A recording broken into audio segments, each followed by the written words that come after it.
Yo, what's up, everyone? Today we're going to go over the Western Conference. As of right now, I'm recording January 31st. So basically, I'm going to go through three simple things so far. I'm going to go over how the team's been looking this season. I'm going to go through what I think their future is and what I think the outlook this season is for the team. So let's start with the Jazz since they're in first.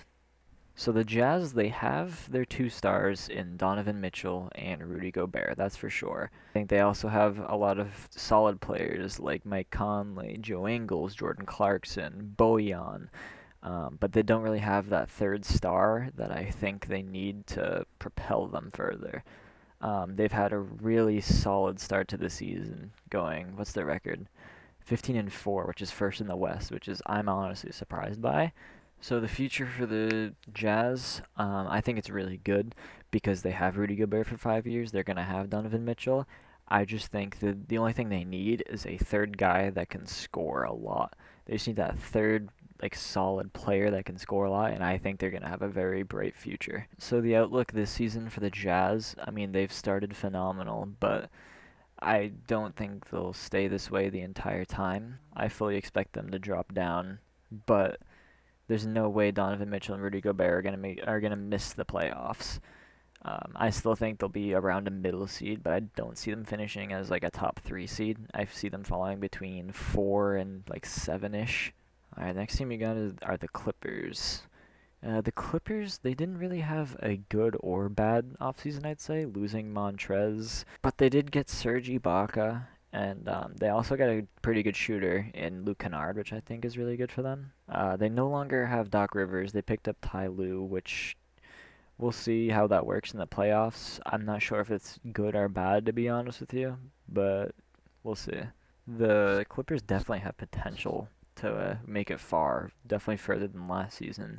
I just think players like Paul George just have to perform a little bit better in the playoffs. Just more players just have to come up and play to their potential, and I think they're going to be a good team. The future for the Clippers is probably going to be pretty good because I'm pretty sure they signed Paul George for 5 more years. I'm not sure if uh, Kawhi is going to stay with them, but they have Paul George, and other than that, they still have a pretty good supporting cast behind those two. So I see them being still a pretty decent team in the future. I think they'll definitely be a playoff team in the future, without a doubt. They definitely should be contenders this season. They should be contenders for that championship. But based on last season, I could also see them taking a rather early exit for what they're expected. All right, next up we got the Lakers. I don't really have that much to say about the Lakers. They have Anthony Davis and LeBron James. They won the championship last year, and so they still had one of the best off seasons, which I don't understand. They picked up Dennis Schroeder, Marc Gasol, and Montrez, and that just amazes me. So I'm just gonna get on to the future. The future for the Lakers is good. Obviously, they have I think LeBron for 2 more years maybe, and they're gonna have AD for a good amount of time. So I don't know. Unless AD leaves when LeBron leaves, then yeah, they're gonna be a good team for a while. The outlook this season, championship without a doubt. There's no way they don't win the championship. They won it last year, and all they did was get better. If they lose, then I just don't know what to say. I think the Lakers are going to win the championship this season. Next up, we got the Nuggets. The Nuggets have possibly the top MVP candidate this season with Jokic, and they have the bubble god Jamal Murray. So that's amazing. And they also have a really good supporting cast in Michael Porter Jr., Paul Millsap, Gary Harris, and they have a pretty decent bench as well. The only thing with the Nuggets, kind of similar to the Jazz, is they don't really have that third kind of standout player that's going to lead you to a championship. Which same thing with the Jazz. I think they're gonna need a third great player, maybe even a defender for these guys. Not as much of a scorer like the Jazz needed, and yeah, they'll definitely be a good team. The future for the Nuggets, I feel, is very, very good because they have Jamal Murray and Jokic. If they can keep them both, then they have a bright future because those players have both already proven themselves in this league, and they have proven that they can possibly compete for a championship. I still just think that they need that third player, just like the Jazz. The outlook this season, there's no way they don't make the playoffs. I expect them to be a pretty high seed again, probably between 3 and 5, I would have to guess. But I don't think Jokic and Murray are enough to win a championship. I can see them making the conference finals again, but I don't think with just those two players that's enough to win a championship yet. Now we're on to our fifth team, the Grizzlies. I think the Grizzlies are a team that is fun to watch, specifically because when not Valanciunas, when Ja and Triple J were out, their younger guys got a lot of minutes, and they were playing pretty well. They were holding it down, holding the fort down for them, and I love watching young players that don't really get playing time. I love seeing them play. I think Brandon Clark's doing good. Valanciunas, um, Dylan Brooks, those guys are all kind of standing out right now. When at least when Ja and Triple J weren't playing. But Ja's back now, and they're definitely a scary team because some of their other guys that were kind of in the low are starting to step up, and they're kind of they're playing well. I wouldn't say they're playing great, but they're playing well. Their coach Taylor Jenkins, he definitely proved himself as a rookie coach last season. They didn't make the playoffs, but everyone thought the Grizzlies were just going to be just a really bad team last season, and they were just in the play-in to get into the playoffs. So I really liked seeing that. I think the Grizzlies, for the future, I think the Grizzlies have a very bright future with Ja Morant. I think Ja has superstar potential, and I think Triple J is also going to be a very solid player. And they have a bunch of young guys, so I think they're going to be a good team in the future. The Grizzlies were basically the ninth seed, so they're in the play-in basically. So I don't think they'll finish in the top 8 seeds, but I do think they can make the play-in tournament because the West is stacked, and I feel like those bottom few seeds are just going to be so close. But we'll see what they can do. I'm kind of excited to see the Grizzlies this season. Moving on to the 6th seed right now, the Suns. Who are one of my favorite teams to watch right now. They're very exciting. The Suns in the first few weeks, they started extremely strong, but as of lately, they've slowed down a little bit. They're not doing bad. They're still a top 6 team in the West, which is good. Um, but they've kind of slowed down a little bit. In the bubble, they went 8-0, which is just crazy, and they've just rid that momentum into the season, obviously.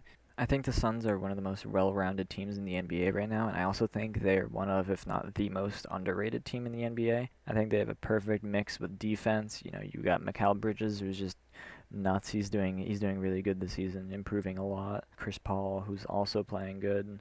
As always, he's great at defense. And then you have your offensive guys like Devin Booker. You have DeAndre Ayton, who can also play defense too.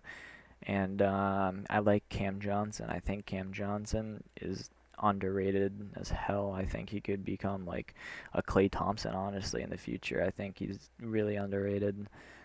Picking up Jay Crowder in the offseason was awesome for them. I think he's going to help them a lot. The future for the Suns, I think, is extremely bright because most of their talent comes from young guys. And they also got Chris Paul, who I think is going to mentor these guys and turn them into superstars potentially, like Devin Booker. And for some of the other younger guys like DeAndre Ayton, I think they can become all-stars. And I think this team has a really bright future. The outlook this season, I think they've started better than most people thought they would. I still think they are going to make the playoffs, maybe like a 7 seed-ish, but yeah, I don't see them making it any further than the first round. They're not gonna win the first round, I don't think. But we'll see what they can do. This is a very exciting team. Moving on to the Trailblazers, one of my favorite teams, honestly. You got Dame, who's just gonna do Dame things. CJ McCollum was having probably his best season, but he's out now. Another thing that sucks is Yusuf Nurkic is out for a good amount of time, which really stinks because he was playing really well for them. I think they had a great offseason picking up Rocco and Derrick Jones Jr., even Enes Kanter. What they needed on their team was defense, so picking up Robert Covington and Derrick Jones Jr. was just great for them, something that they really needed. The future for the Trailblazers, I think, is going to be kind of in the middle.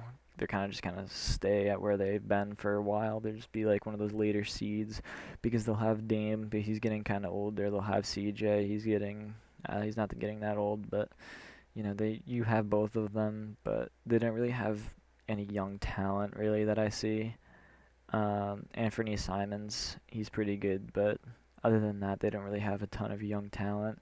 So I don't see them being like a championship team in the future, unfortunately. Outlook this season, they're definitely going to make the playoffs. I imagine they're anywhere between like a 5 to 8 seed, and with Dame, you never know, they could make it out of the first round, but I don't see them making it any further than that. Moving on to the Warriors. So something about the Warriors is in the offseason, even though Clay got injured, I thought they still had a pretty solid offseason, picking up Kelly Oubre and Andrew Wiggins and drafting James Wiseman. Kelly Oubre has not been playing well. Andrew Wiggins, however, has been doing solid for them. James Wiseman's just been meh, just kind of in the middle.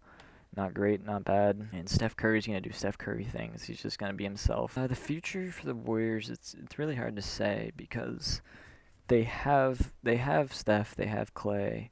They have all these good players, but the only thing is Steph, Clay, Draymond, they're all getting older. And like I'm not sure what that means, but they don't really have a ton of young talent other than James Wiseman and maybe Andrew Wiggins. Kelly Oubre is not going to be like an all-star player.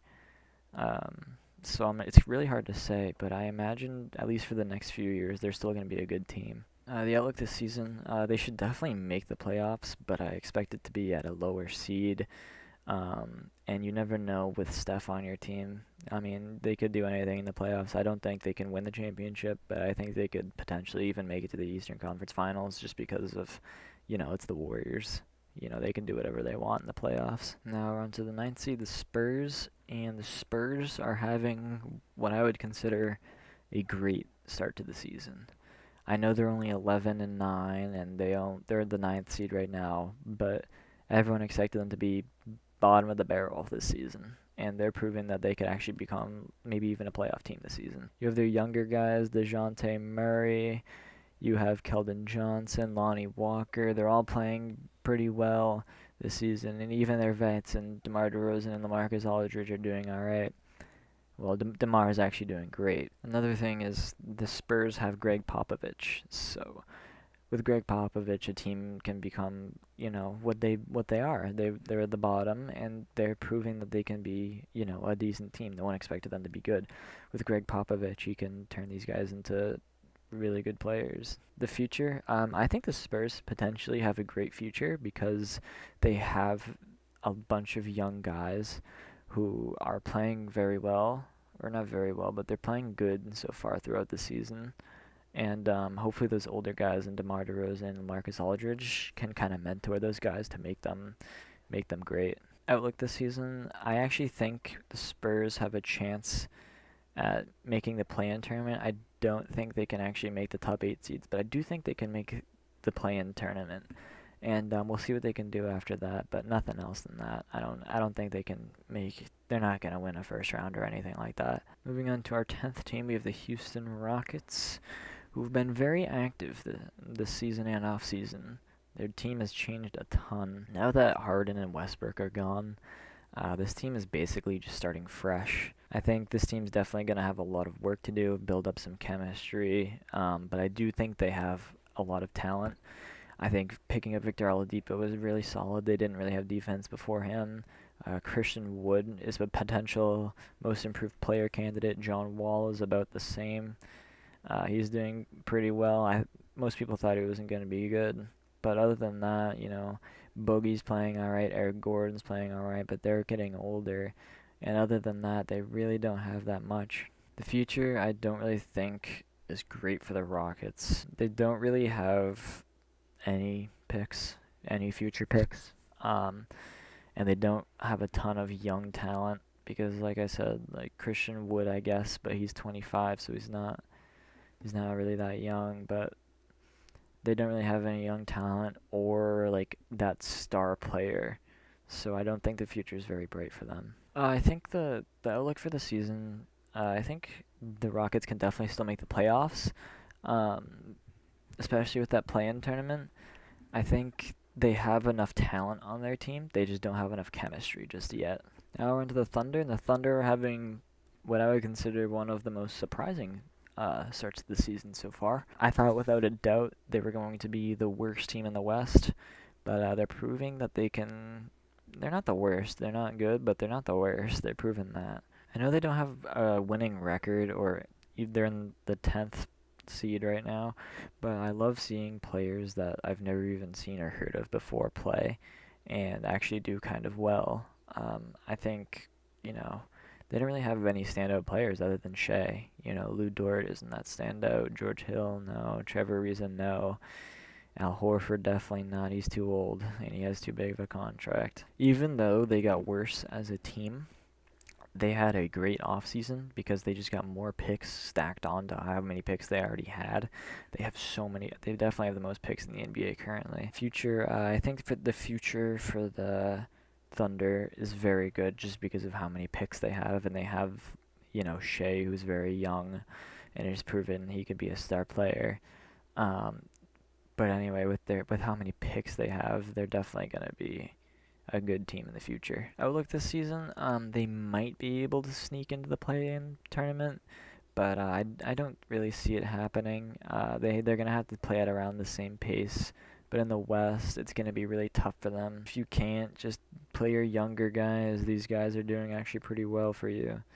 So just play them, and we'll see what they can do. The Kings are a very interesting team because they've been arguably the worst franchise in like the past decade, basically. The only really good young talent the Kings have right now is De'Aaron Fox, and actually Tyrese Halliburton is playing very well. But other than that, Marvin Bagley, he has not proven himself yet. Buddy Hield, and he's gonna stay the same forever, I think. Just okay. Hassan's getting older, and I don't know. I just don't know about this team. I don't really have too much to say about this team. They're just kind of boring. You know, I don't really enjoy watching the Kings because they've seems like they're the same every season. They're always like around like the 10 to like 13 seed every season. They're never better. It's just boring. The future for the Kings, I feel, is like 50-50 because they have their young star in De'Aaron Fox, but they've proven in the past that they can't really do anything. And another thing with their future is they don't really have any players other than De'Aaron Fox that are going to catapult them to the next level. I look this season. I think they have a decent amount of talent, but I think they could definitely sneak into the play-in tournament. But based on how they usually are and how they have been this season, I don't think they can. So hopefully you just get another pick next year. Now we're on to the Mavericks, who have been kind of disappointing this season, but mostly because Porzingis has been out. They need Kristaps to stay healthy. If he's not healthy, they're not doing anything. They have their two young players who have both shown, well, Luka's shown superstar potential, but Kristaps shown at least all-star potential. So they have their two young players, but they don't really have anything other than that. They really don't. I think they have a few decent players to go along with them. They have no defense, which they need to work on a lot, which I know they did with picking up Josh Richardson in the offseason, which was good for them. But other than that, they don't have defense. The future for the Mavs is very good because they have Kristaps, they have Luka. They just need more. They just need more depth. They have no depth. They need defense still. That's all they need, depth and defense, and they'll become a championship team, I think. The outlook for this season, definitely not a championship, but I think they'll most likely make the playoffs, and I think they could potentially make it out of the first round, but no further than that. The Pelicans have had a pretty disappointing start to the season, but they do have their young talent in Zion and Brandon Ingram, who have both shown probably superstar potential at this point. And Lonzo has been disappointing throughout his career. I do expect them to trade him soon. They had an okay offseason. They lost Drew, but they got Bledsoe in return, who was a pretty decent trade, and they did get a lot of picks, and they have a ton of picks, I believe, in the next few years to come. The future for the Pelicans, I think, is very good because they have Zion and they have Brandon Ingram, who are both very young, and they've both proven that they're very good in the league. And again, they have a bunch of picks. I also think this guy Nikhil Alexander Walker has been playing very solid this season. He could be good for them. But yeah, I think they have a bright future. Yeah, look, this season, even though they've had a bad start to the season, I still think they could squeeze their way into the play-in tournament just because of how much talent they have. I don't think they can make it any further than that, though. I think they can definitely make the play-in tournament, and they could potentially make the playoffs from that, but they're not going to make it any further than that. Now we're on to our last team, and probably the most boring team, the Timberwolves. D'Angelo Russell is playing like he normally does. He's playing meh. He's always on a bad team, so he's always going to put up good numbers. Cat hasn't really played this season. Anthony Edwards he's meh. I mean, he hasn't really shown anything as the number one pick. And other than that, I mean, the Timberwolves really don't have anyone. They're just a boring team to watch. Like, I just don't understand that they have been bad for a long time too. The future for this team, I do not think is bright because other than Cat, they have nothing. I think D'Angelo Russell wouldn't even be maybe even a top three option on a championship team. So I really don't think this team's going to be great in the future, and they've never really been too good. So we'll see. I look this season, try to develop your guys that don't usually get minutes, and try to get lucky. I'm not sure if they even have a pick. It might be the Warriors, but we'll see. If you have a pick, try to get that pick because you're not gonna do anything this season, so there's no point. All right, guys. Well, that's gonna wrap it up. Let me know what you think, what you agree or disagree with. Again, this is just my opinion, but all I do is watch basketball. So anyway, if you managed to watch all of this, it must mean you liked it. So you might as well like the video, and you might as well also subscribe. Anyway, peace out.